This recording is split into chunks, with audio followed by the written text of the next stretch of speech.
In this Atari archive, we're locked into a game of chance with the One-Armed Bandit. Here we are with the third and final gambling game to be published on the VCS during its commercial life.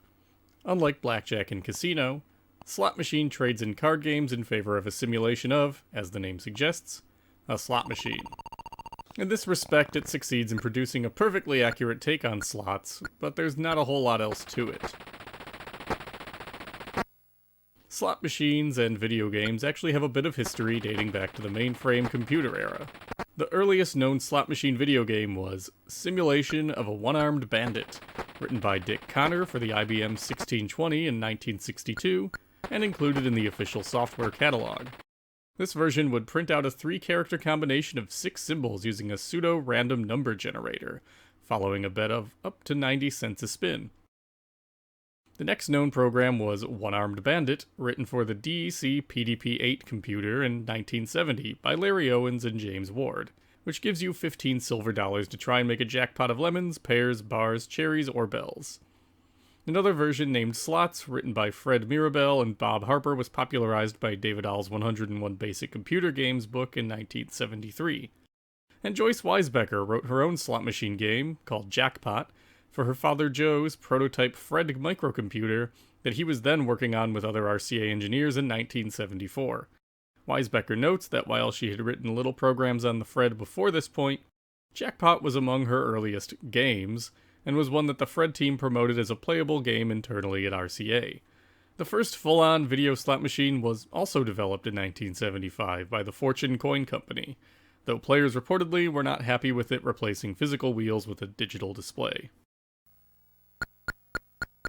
David Crane wrote this game specifically for his mother. She enjoyed playing slots, but Crane said she suffered from arthritis in her legs and would have to retire to an easy chair to put her legs up at the end of a normal day. He set her up with a VCS and wrote the slot machine game to help her pass the time until her leg pain subsided in one of the sweetest instances of filial piety I think you'll find at Atari.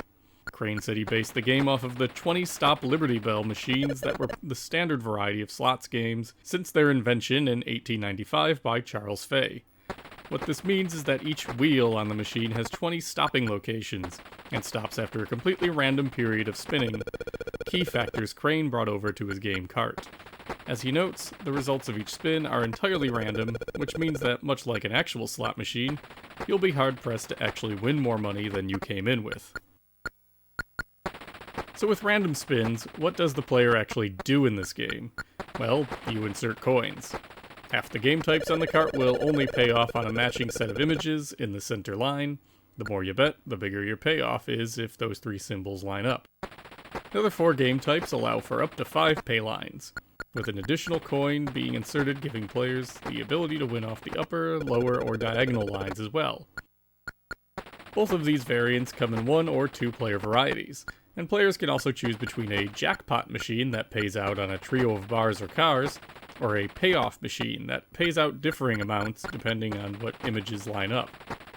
Difficulty switches do absolutely nothing in Slot Machine.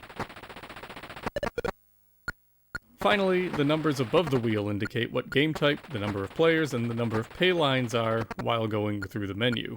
Once you start the game, these change to indicate how much money players have left, while the numbers below the wheels indicate how much money has been bet. Each push of the controller button adds a coin. Pulling back on the joystick pulls the arm of the slot machine and sets the wheels in motion, and where they land is anybody's guess. If these wheel images look familiar, it's because a number of them were also used in the Hunt and Score game that came out in the fall of 1978. David Crane indicated to me that this slot machine game was the actual origin of these sprites, which he created. According to Crane, typically Atari engineers made their own game art by coloring squares in on graph paper until it looked like whatever object they were trying to convey. But his boss felt that actual artists could do better. A few graphic designers from the marketing department offered their services, and Crane asked them to create images that you'd see in a slot machine, noting that they only had 16 pixels to work within and 1 color. They quickly gave up and went back to working on game manual and box art, leaving Crane to go back to doing it all the usual way. Though he noted with his experience at that point, he was able to create recognizable cacti, cars, bells, and more. As he puts it, For his games, he would experiment with objects until it looked good in the resolution he had to work within, and then he'd find a place in the game. Crane's work did pay off. If you like slot simulators, the VCS features one of the best of its day. Formal slot machine games came out on the APF MP1000 in 1979, and the Magnavox Odyssey 2 and the Channel F in 1980. One thing that is immediately obvious seeing these different games in action is how good Crane's sprite work is for the actual wheel objects compared to every other platforms. The Odyssey 2 predominantly uses its built-in character set, with only a couple monochrome cherries and citrus fruits.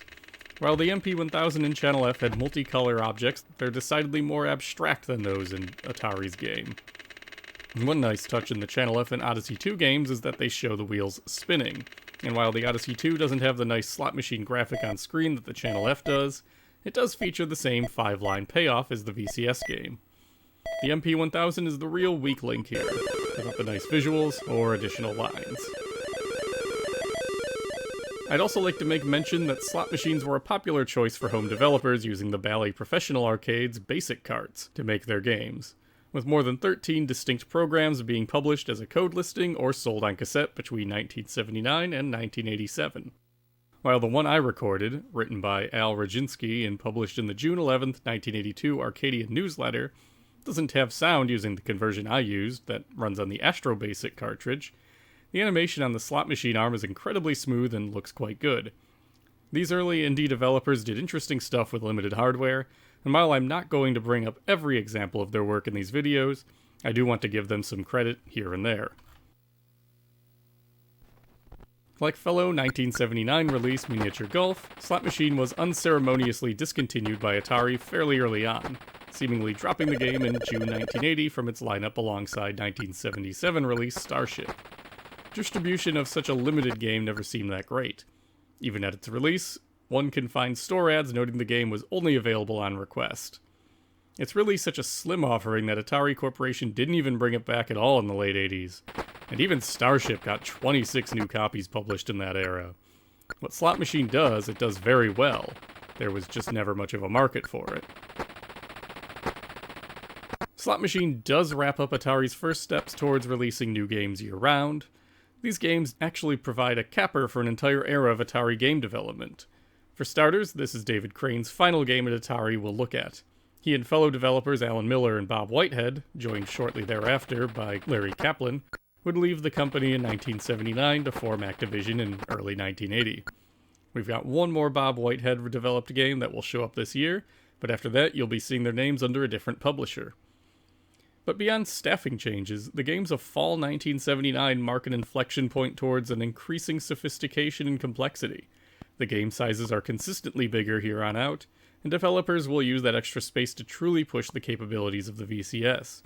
While 1980 remains the year that the VCS and the nascent home video game industry as a whole really begins to hit its stride, the rest of 1979 will truly be setting the console up to become the icon it's known as today.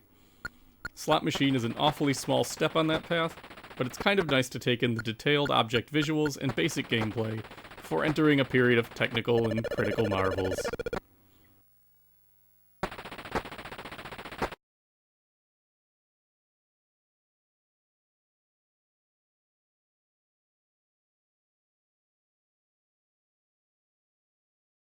Next time.